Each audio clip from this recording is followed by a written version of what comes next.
Good morning, brothers and sisters throughout this social media. We at the University Memorial Chapel, along with our partners in the Morgan State Office of Residence Life, bring you weekly inspirational messages where we talk about the issues that affect us not only in these pandemic times, issues that affect us as a global family of God. And that's exactly what it is. We're presenting today on the topic of faith in a growing world of diversity. I used to not understand diversity because I grew up in a very limited background in the segregated South. And for me, there were clear fences between not only denominations, but ethnicities, genders, all sorts of things. But I've learned and I've heard over the last 50, 60 years of my life a wondrous event taking place that God is speaking spiritually through so many faith traditions. And we've gathered together just a collection of folk today that can share with you the importance of looking at diversity and how faith lends itself to that diversity. We are very, very delighted to have as our presenters this morning, Rabbi Etan Mintz of B'nai Israel congregation, the oldest congregation in downtown in Baltimore on Lloyd Street. Just a fantastic group of believers that are doing great, great things. And uh, Ethan and I have been kind of a traveling team doing different presentations.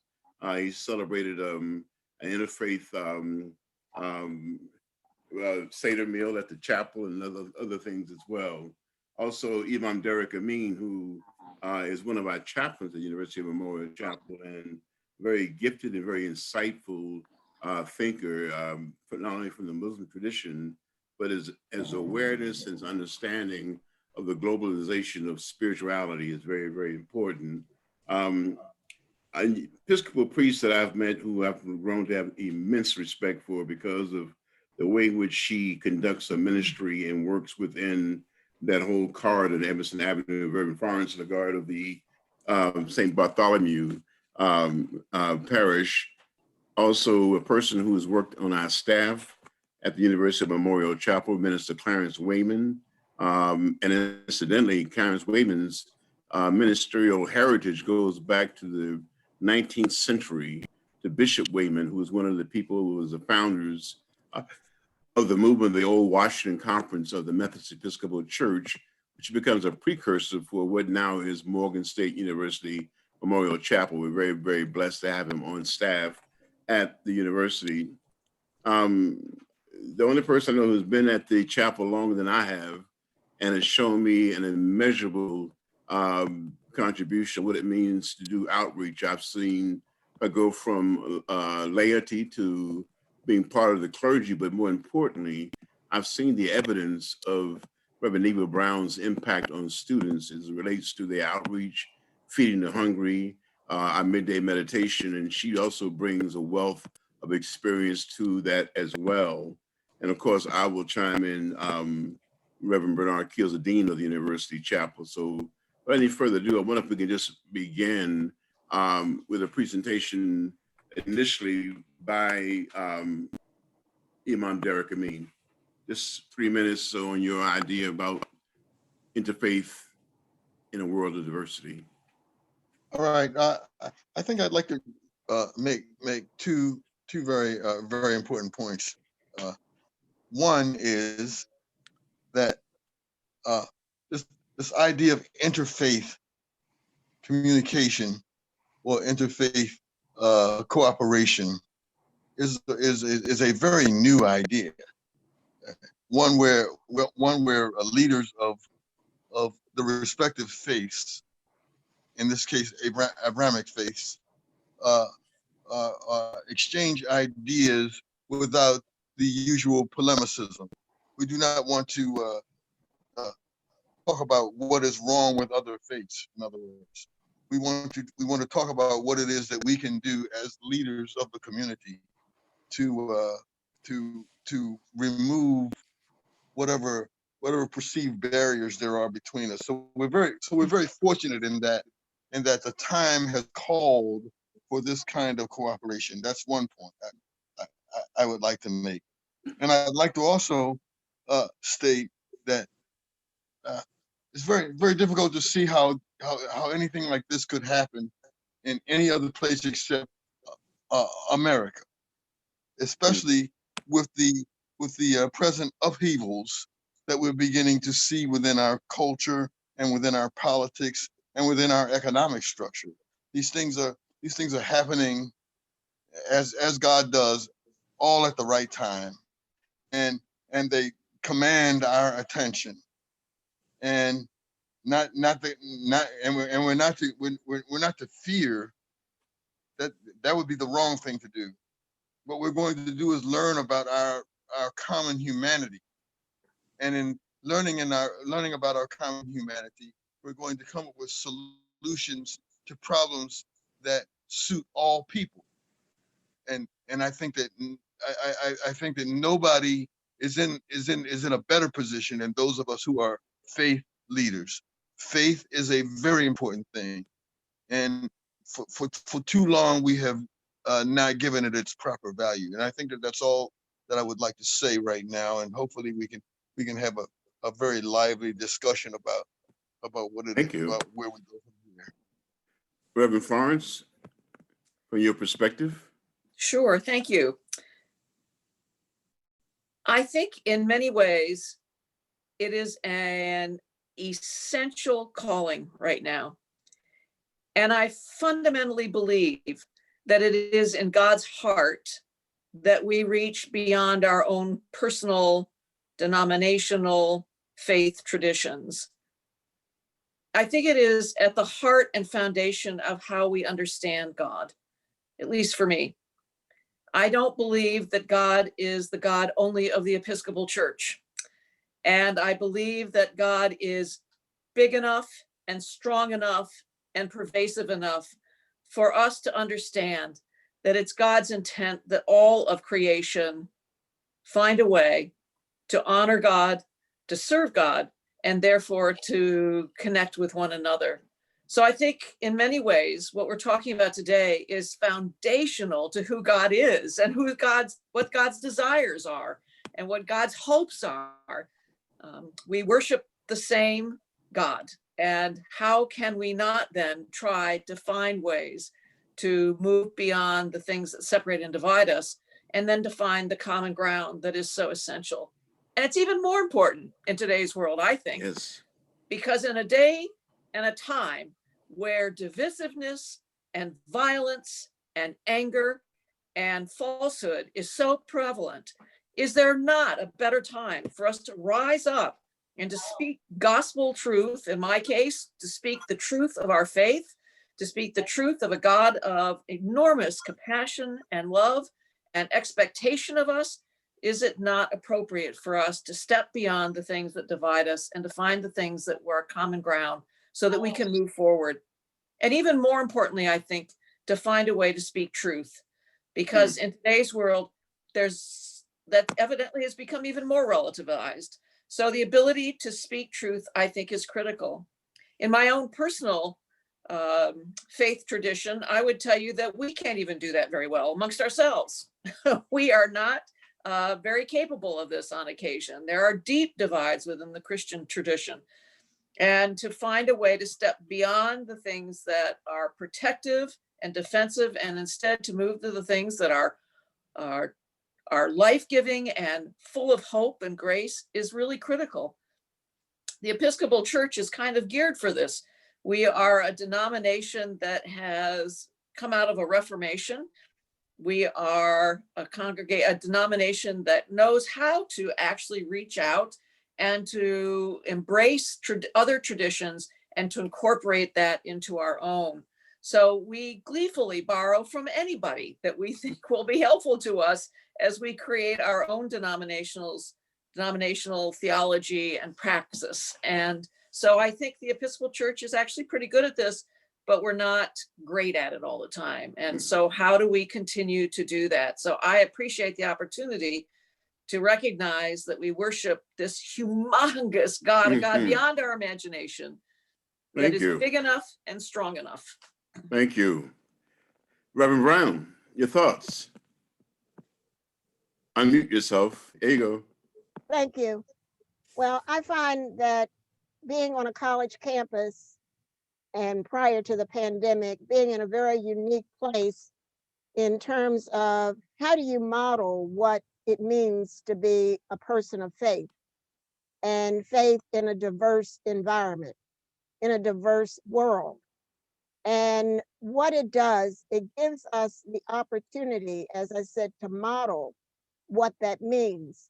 Whatever foundation we have in terms of our religious background, what is it that we believe in terms of how we treat one another, understanding what the differences are and where the commonality is. There's more in common than there actually is in difference. And we make those differences by not having an awareness and an understanding of learning what we should appreciate from a different faith group. So that's why I find it being very unique to be on a college campus, because a lot of times the beliefs that one has will begin at the root of where they start to make more decisions about their life. And that's kind of a turning point on a college campus where young people are beginning to find themselves. And in today's world, we find more individuals coming from different parts of our world. Indeed. And we must learn that because it spills over into a work environment. And that's kind of where I want to speak to, from the college campus to where we go out to find ourselves in professions. Before I even began my journey towards becoming ordained in the Episcopal faith, I found that it was very difficult for individuals in a work environment, especially right around that day where everyone looked to the towers. And individuals who were of the Islamic faith were immediately all put in one bucket. And that's what we do. We put individuals in one bucket because we don't understand what it is that they grow to believe in. And with that happening, in my own work environment, I asked one of, and her name was Hamid. I said, Hamid, I want to have a better understanding of the Islam faith. So she brought into work a small booklet, which I have to this day on my bookshelf. And I said, I want to understand more about your faith. And I think that's the key in understanding more by reading and talking. And as you've already heard, about truth telling, because we need to hear the truth about what the different faith groups are, not what someone puts up on social media and what someone spouts out on a radio program or on TV. So that's why we have a very important role today, because we have to model, we have to speak the word. And in modeling, it's what you do when you're out in public. It's what you do when you're off with a group of individuals who are in your social group. It's what you do everywhere. It's not those little things that you tuck aside and say, I'll do it when I think someone's watching. You do it when no one's watching, and then it becomes automatic. So Thank we you. just have a unique opportunity. Thank you for the time. Thank you. Reverend Wayman, unmute. There you go. And good morning to everyone. And I too am grateful to be a part of this discussion, and will kind of launch from the same place that Reverend Neva did in starting with the college campus, because we embrace the diversity that's here on the campus. We protect the pluralism that's here among the students. We want to give everyone the respect that they deserve. That's point number one. And it was on this particular format, this program, that it was mentioned maybe within the last couple of weeks. The book written by Reverend Dr. Martin Luther King, I think around 1968, where do we go from here, chaos or community? And so as it has been pointed out thus far, it is essential that we of the faith community move to more toward community than chaos. We are the ones that that are the anvil where unity has to be hammered out. If we can't get it right and get along, where is the hope for the world? If we can't resemble and show the manifestation of faith to the point that we have enough faith to love one another, to forgive one another, then where else would we expect it to happen? Where else would God witness it happening? So I am grateful to be on the side that is for community rather than chaos. One of the things that concerns me as we see these kinds of things going on in the world is the unfortunate posturing of politicalizing faith, so that just the idea of the faith itself puts you in a political designation and not in a relationship with God. So there is no benefit from being a political party of faith. The benefit is being in the right relationship with God. And I've often encountered persons from different faiths. And I believe, and I would say, whatever faith you have, if it's a faith that allows you to love, if it's a faith that encourages you to embrace and to forgive and to speak peace, it's good faith. Whatever your belief is, it should be a belief that we can all exist together, that there is a God that has created us together, one God and one love. So in the time that we spend discussing these things, I believe is necessary, because what we garnish from these kinds of narrations, these kinds of talks, is what we need to carry forward into a bigger form, where we must be the ones to speak truth to power. We must be the ones that now, even facing persecution or even facing disagreement with whatever, if we don't proclaim from the mountaintop high that this is important to God, for us in our relationship to God, then it will not be heard. So I'm glad to be here to learn. I'm glad to be here to participate. But really, it's just encouraging to see, even on this morning, that we're still in one army, and we're clear about who the opposition is. And it's not us. It's not the faces that we see here on the screen, but there's a spirit that's opposing unity. And we must be the army, the soldiers that embrace it. So thank you very much. Thank you. Thank you. Rabbi Mintz. Sure, that's a great segue. I want to build off Reverend Wayman's beautiful words, because one of the things that really has inspired me to be interested and to be engaged in interfaith work is because when you look out into the world and you see so much of the fighting, so much of the terror, and so much of so much of the evil in the world, unfortunately, and it's sad to say this in the presence of so many clergy, sadly, religion has actually brought more violence to the world history than anything else. But I don't believe it's because of God. No question. I don't think at all. In fact, just the opposite. I think what happens is that people take scripture, people take the word of God, and they distort it, and they really hijack religion in that sense. And so the sages actually told us this in the Talmud. They said that it is the Torah, religion, and spirituality is the Samachayim, and it's also the Samamavet. It's a potion of life, but it's also a potion of death. It could be used. It's a powerful, powerful thing. And sadly, it's often used for negative consequence, but it also is the potion. It is also that which brings ultimate life, as we say. Also, the Torah is something, the Bible is something that is you hold, and it is that which gives life and unity to the world. So I firmly believe, strongly believe in the idea building bridges through dialogue and through religion. I think what happens is that when you could be so certain, so entrenched and so certain of one's own belief that it builds towards an extremism, and fundamentalism on either end ends up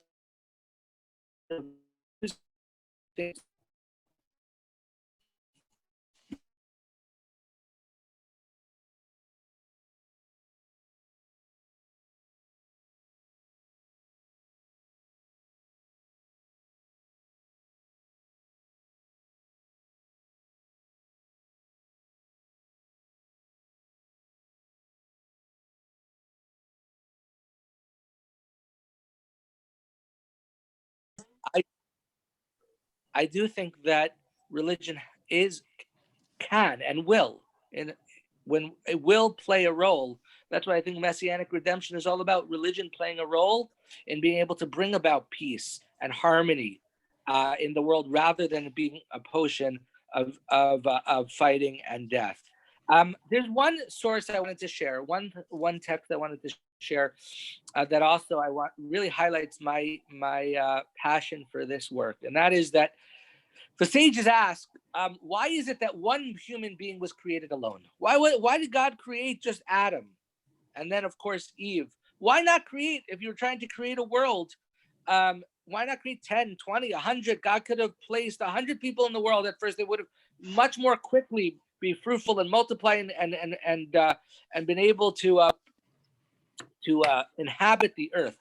And the sages tell us that the reason one person was Adam Nivra Yechidi is to show exactly this point, that nobody could turn back years later and say, my ancestor is greater than your ancestor. Where I come from is greater than where you come from. And I think ultimately what's so inspiring about this work is to realize, yes, we're different, and diversity is a beautiful thing. There's no two people have the same fingerprint. There's no two people have the same soul print. And that's a beautiful thing that God created. But at the same time, we also we're all hewn in the image of God, in the Tselem Elohim. We're all hewn from the same godliness and spark of divinity. We're all from the same ultimate ancestor and the same creator and the same we're all from the same family ultimately. I know it sounds somewhat trite, but it's very true. We all come from the same place, and that to me is at the core of this work, finding our commonality rather than that which divides us.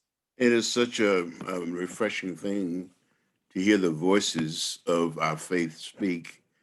What occurred to me, and I guess somewhere between birth and my 70 years of journey on this planet, is that diversity has always been there.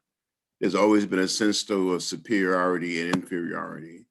One of the things that must be very troubling is the image of a monotheistic God who creates male and female, rich and poor, black and white, Muslim and Jew, Christian, and everyone, that we somehow have to find ourselves in a defensive posture to say, my God is better than your God.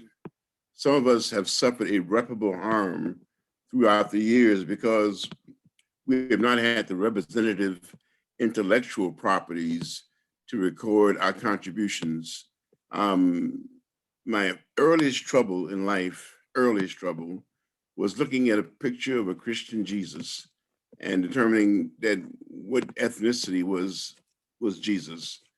My greatest joy in life was being in Israel in 2001 and meeting a person who I couldn't tell if they were Christian, Muslim, or Jewish. Their skin color was brown and golden. They talked about God in the sense of the holistic God. And then I began to really think about the Abrahamic tradition, the fact that in Ibrahim and Abram and in Abraham, there is a sameness there that emanates to all of us. What are the dangers? The dangers today is that we have allowed the world to define what religion is. We've allowed people to define what worthiness is. I look at my sisters in the ministry here and think that it wasn't but a short time ago that such a male-dominated, insane understanding of of God rendered women null and void.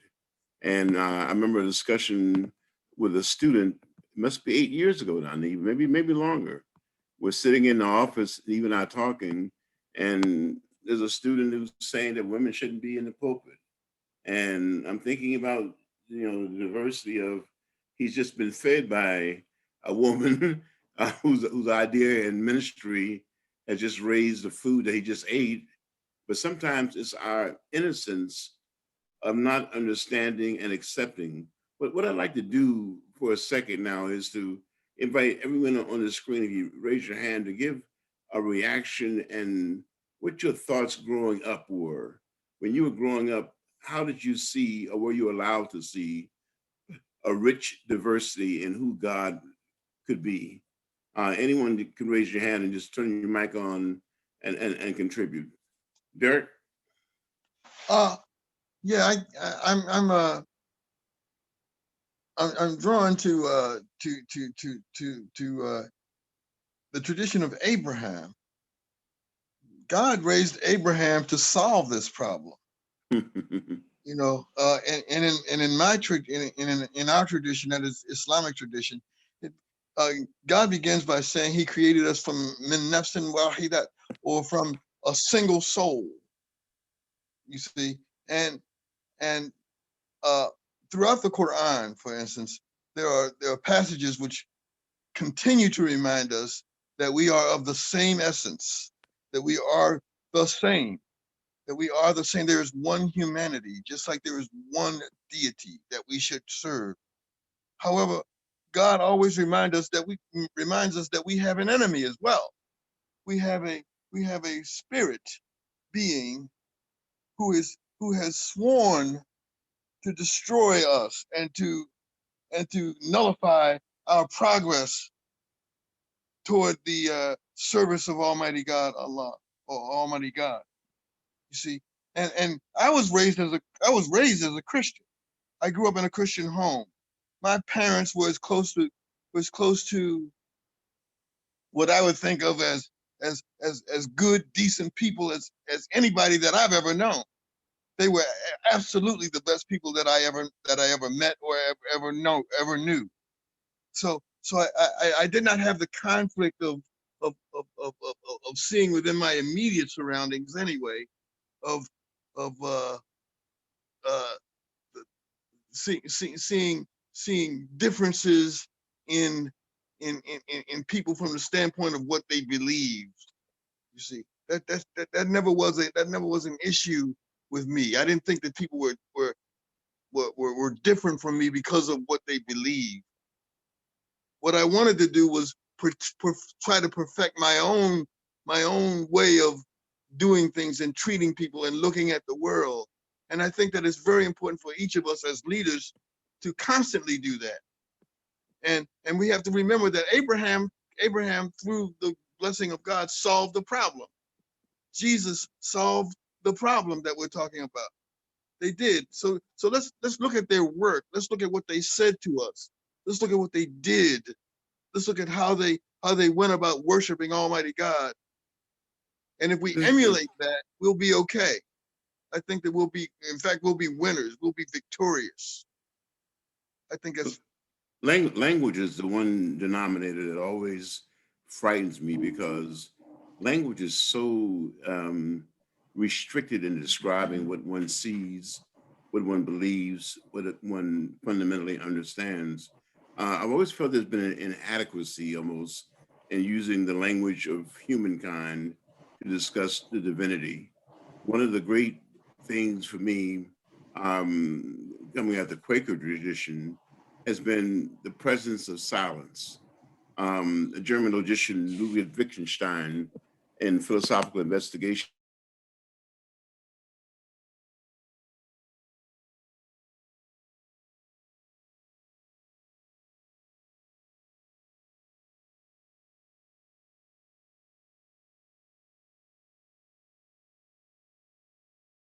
because and people have to be able to sustain themselves by looking into Karen's face or Warren's face and seeing a spirituality there. First time I went to a Shabbat dinner at a friend's house in high school, I was immediately drawn to the similarity of the Exodus of African Americans and Exodus of the Jews. So that's been a lifelong interest and pursuit of mine, to understand how is it that God intervenes when humans get history wrong and decide that someone must be better than someone else. The next time that I really felt a sense of interfaith belonging was talking to a colleague who is Muslim in Delaware the day after 9/11, and the fear that came from a country that began to decide that there's no need to understand Islam. It's just a need to combat and condemn all Islamic people. So I think that sometimes to embrace God in silence and to see the smile and to see the humanity and see the depth of a person's character is very, very important. Being a dean of a interfaith chapel is a very profound experience, because I find myself, as I've said to Rabbi Mintz oftentimes, looking more to believe in God and trying to less to decide what I am, who I am. Imagine the discussion between Elijah, Ishmael, and Peter, with Mary Magdalene there, Hagar stepping by, and others walking into it, each one bringing their unique perspective and saying nothing but a God could tread this together so intricately. How profound it is that some of us grew up bound by the laws of segregation and degradation.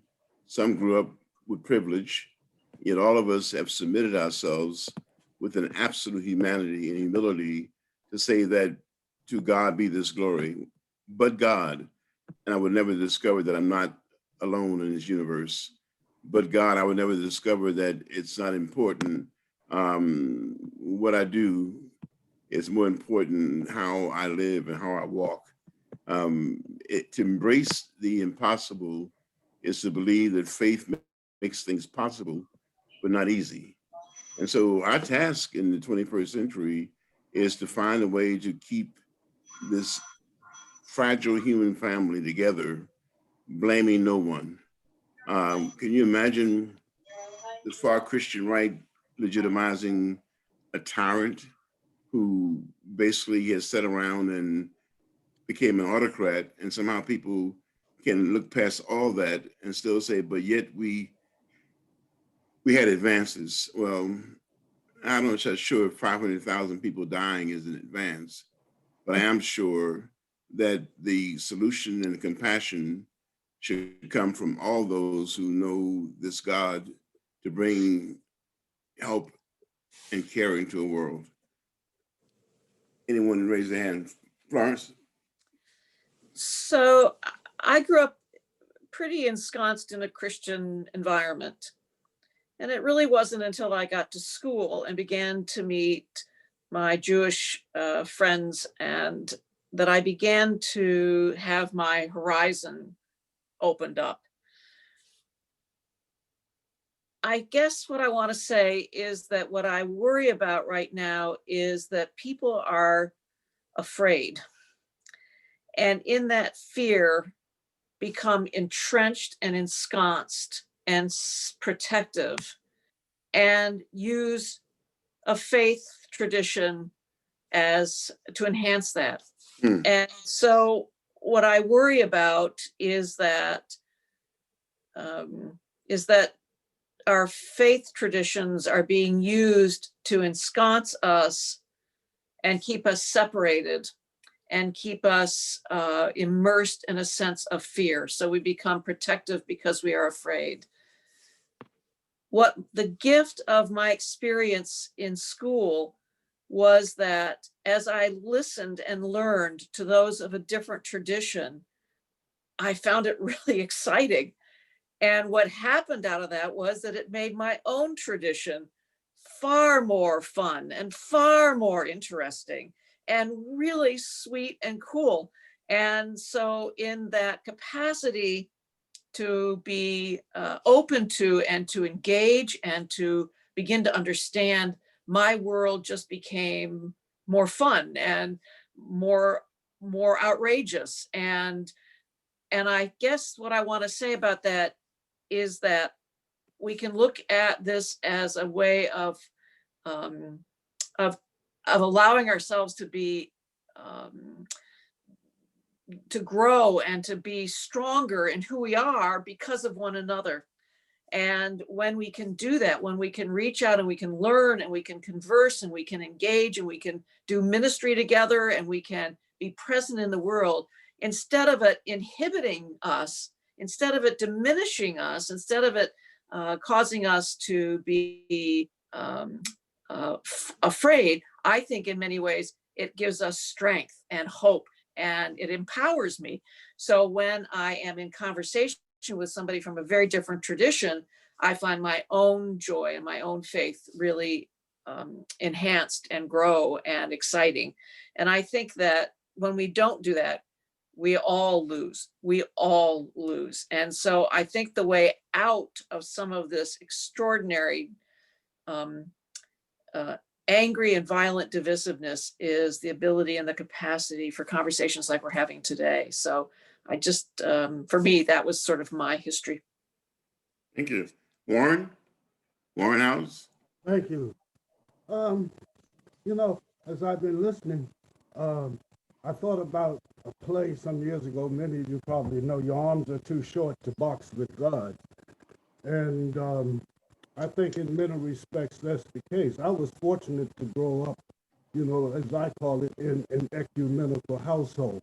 We were Catholic, we were Amy Zion, we were Methodist. I had 4 uncles who were Presbyterian, another who was Episcopalian, and some who were Church of God in Christ and fundamentalists.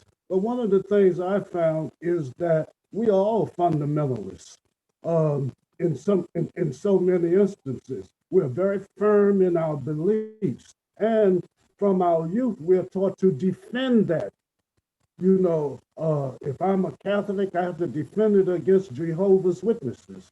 I remember when Jehovah's Witnesses would come to my home, you know, a lot of people would run them away. Well, I said, come in. So I did 6 weeks of training with them because I wanted to learn more about their beliefs. My point, and I also took several courses in world religions intentionally.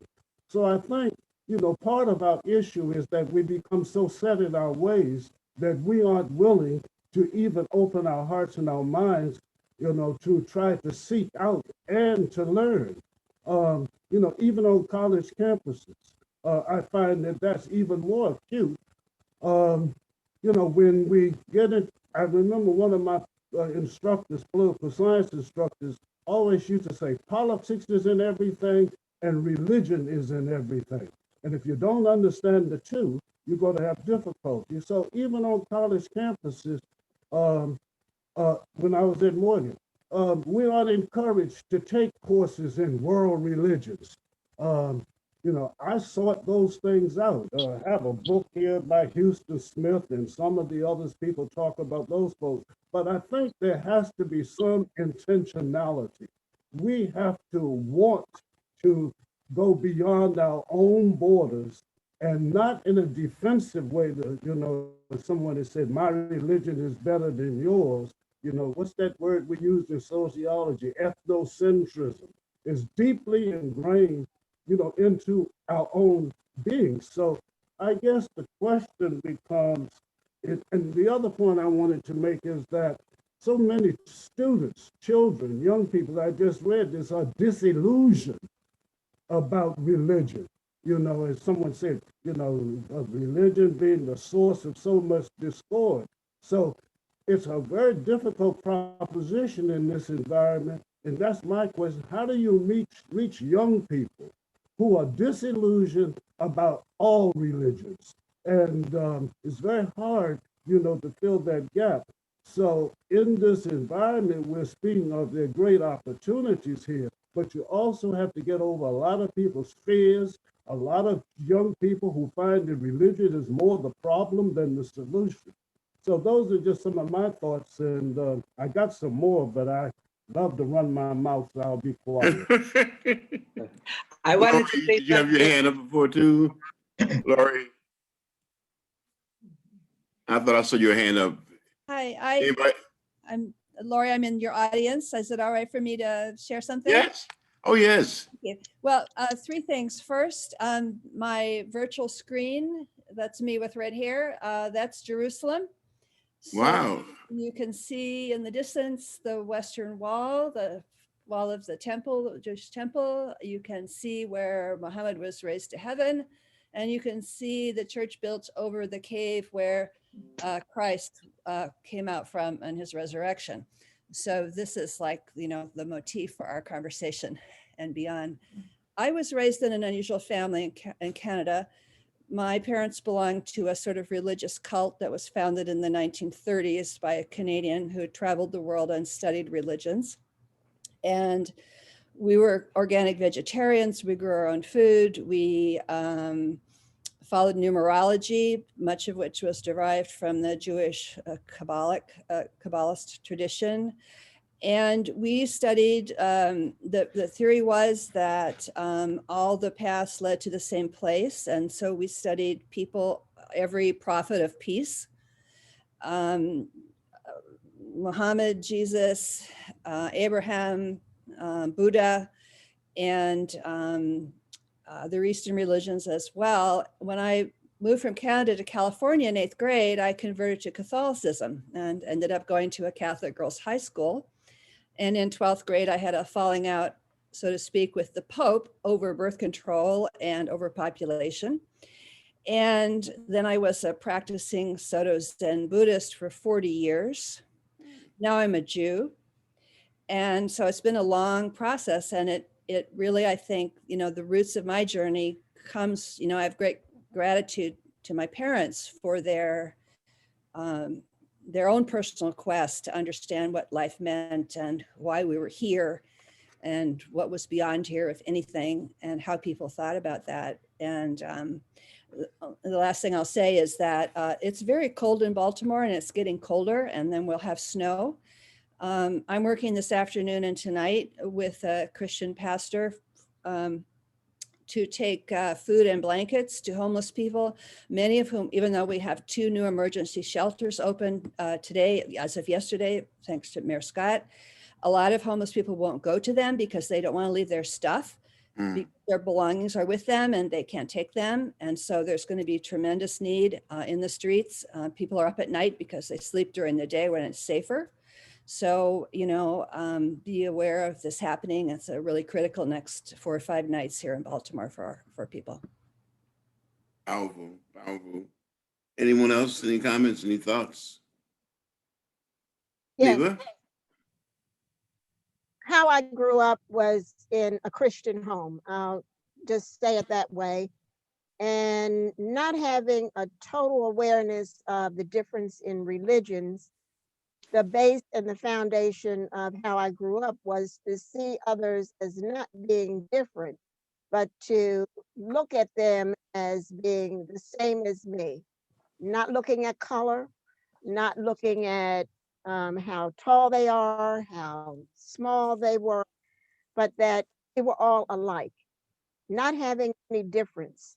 And in an awareness of the difference in faith groups came as I got older, not from that environment in my home. My home environment was you love people for who they are. And in coming to Morgan, there was not that much of a difference. I went to segregated schools. At the time when I was at Morgan, Warren, I was there about the same time you were. And you didn't see many people as you do today from around the world. So my awareness was growing in terms of different faith groups as I was in the work world.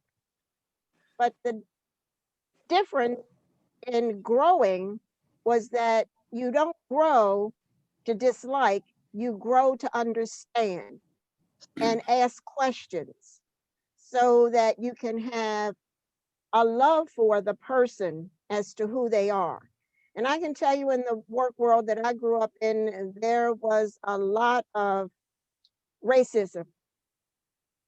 But I took an individual as to how they treated me. And I think all that came from a Christian foundation. But saying that I'm a Christian, and I'm going to extend it a little bit down the road, as I was doing an internship at Sinai Hospital, and as the rabbi there said, you know, when you go into a room to visit with a patient, you don't go in wearing what your religious background is in terms of, are you Christian? Are you Muslim? Are you Jewish? You go in as a representative of being a person who can relate to that individual. So if you have God in your heart, that's how you go in. So I may have been at that door as a Christian, but when I walked across that step at the door, I was there to represent a caring person, to love that person who was there in need. And I think that's still the base of what we have to have, is love and looking at individuals. And we have that opportunity. It's going to be hard. It's going to be more difficult, especially with our young people. They are so torn in terms of what to believe today. And being in a pandemic has not lessened that, but it has increased some ability to show love. And as I see different acts of kindness from an 8-year-old to a 22-year-old who can speak the words and put them on paper and be in a book, to a little boy who can fill bags with food for those who are in need. I think those are the opportunities that we need to build up and put before individuals. So again, I go back to, we model what the faith is. We have an opportunity to do that. And given that opportunity, I think as we do what we're doing today, the more we have time to speak and to model, as Lori's going out to help those who are homeless, I miss being able to do that. I really miss it, because I have to be so cautious about what's happening with the pandemic in my own home environment. But I think we can find other ways, and I hope we can find those other ways to do just what we are talking about today. So growing up in a Christian environment did not cause me to be in a cocoon. It opened up the world for me. Thank you. Thank you. Anyone else? I'm seeing hands. Let me ask this question, because, but Derrick? Yeah, I briefly, yeah, I kind of keyed in on what Florence was saying back there. I think that we really have to look at what it is that is really separating us so much. It is not really. It's mostly superficial stuff, Mm-hmm. you know. And I wanted to kind of go back to what you were saying about silence, right? For me, there's silence, and then there's tone, right? I was listening to a synopsis the other day by a man who talked about the evolution of the human voice, and how human beings really communicate through tone and not language. You know, when you start talking about words, then you're starting to you start getting into differences in that way. But universally, babies come into the world and they communicate with us by tone. Mm. They don't know any words, so what they do is they tell us what they need by way of tone, and we listen to the birds and different things like that.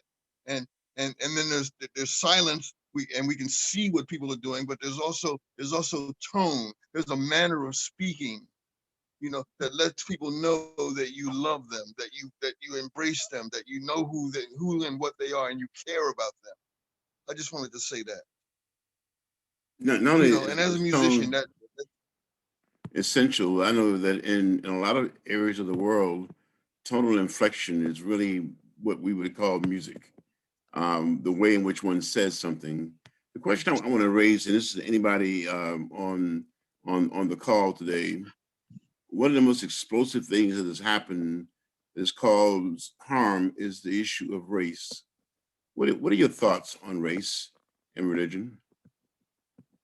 Anyone have any insights into, because you look at the screen today and we are so wonderfully diverse, and yet there are people who have never worshiped with anyone other than someone of the same color they are. Maybe think about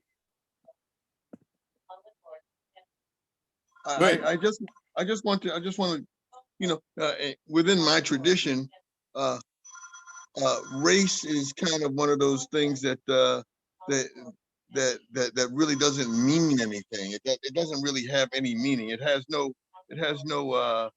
doesn't carry value in and of itself. God says in our holy book that He created these differences so that we might learn from each other. You know, and race race causes experience. That's all it does. It just gives us different experiences as to how people value us, how people treat us. And of course, chattel slavery was one of the worst ideas ever known to mankind. And it didn't start out as a racial thing, by the way.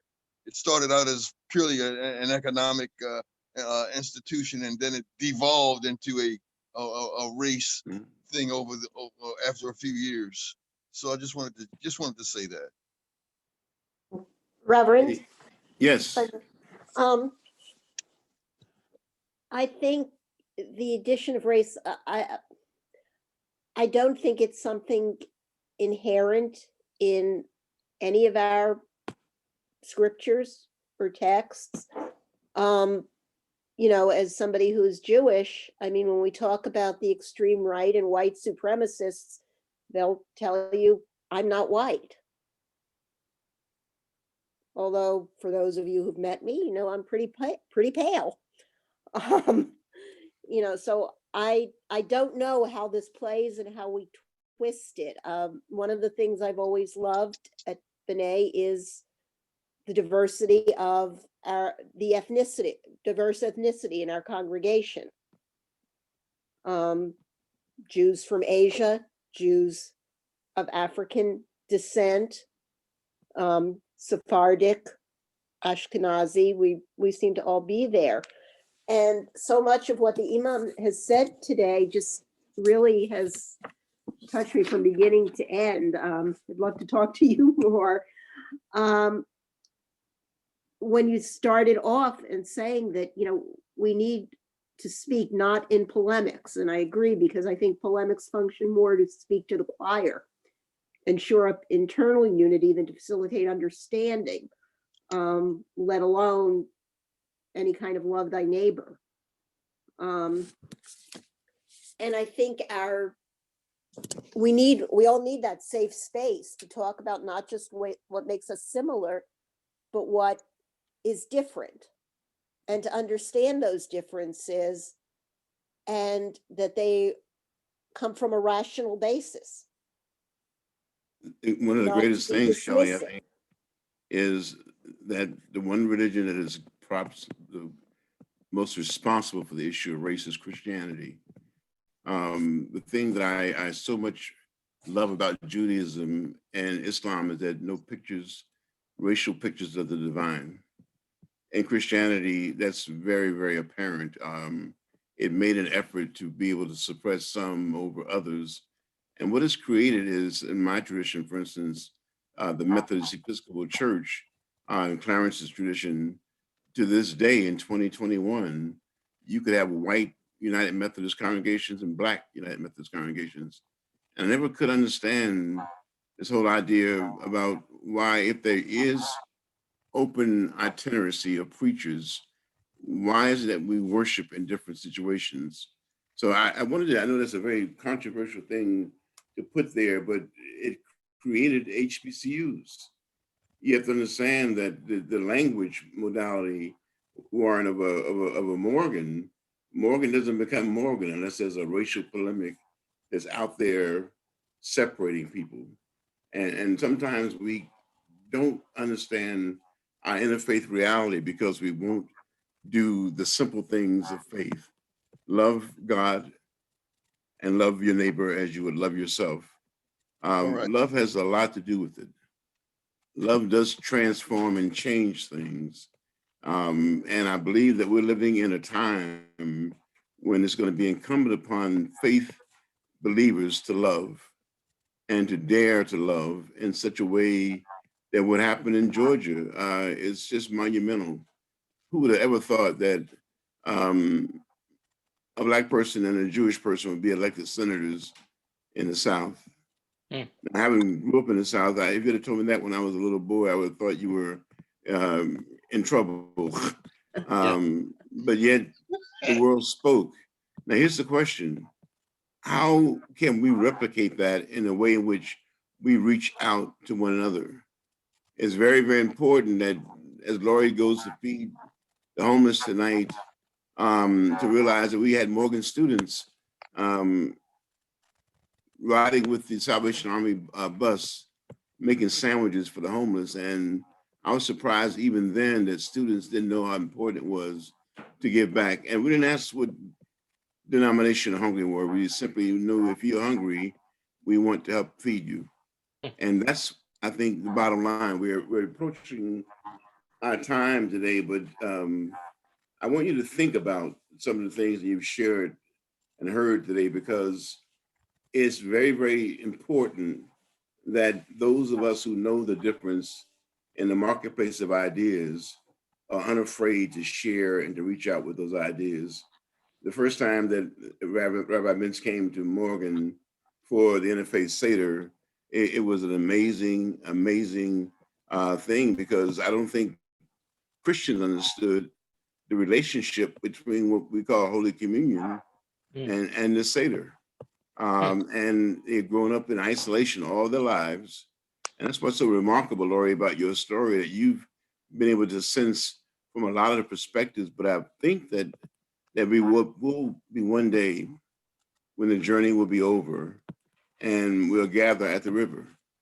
And won't gather there as Christians and Muslims and Jews and Black and white and male and female, but as those who did the most they could for all that they could for as long as they ever could. John Wesley said that some years ago about outreach. Thank you all so much for today. And we're going to revisit this topic again. And hopefully the next time we do, we'll get even more folk part of the discussion. Any parting thoughts from anybody who has not said anything? Anyone? Well, I just have one thought. And, again, I think one of the things we miss is that we aren't really teaching. And, kids go to school and we teach them reading, writing, and arithmetic, but we don't ever teach them anything about various faiths. If they go to a Catholic school, we are teaching them the Catholic faith. If they go to a Christian school, we're teaching them the Christian school. If they go to a Muslim school, we're teaching them the Muslim faith. So we continue to embed people and to direct people into their own traditions without ever making any attempts to bridge those gaps, especially when it comes to young people. So that's still my concern. We can talk about faith all we want to, but faith is passed down, within our own traditions. But I don't really see any serious attempts being made to change those traditions by introducing this as a subject of understanding and learning. If we teach geography, we need to teach religious tradition. If we teach science, we need to teach about all of these various faiths which make us a global community. It's just as important that we know that the Euphrates River flows as it is to know what these faiths are and what constitutes them and what brings us together. I think it's ignorance of all of this which helps to continue to perpetuate these great divides. So that's my big concern. I don't see any intentional effort being made in order to bridge these gaps by teaching and understanding teaching young people particularly to understand these differences. And this becomes even more important if we're going to talk, as we do in Morgan, about growing the world. You won't grow the world unless we have our students equipped with an understanding of all of these faith traditions and how they come together and how we can build a more wholesome community. Excellent.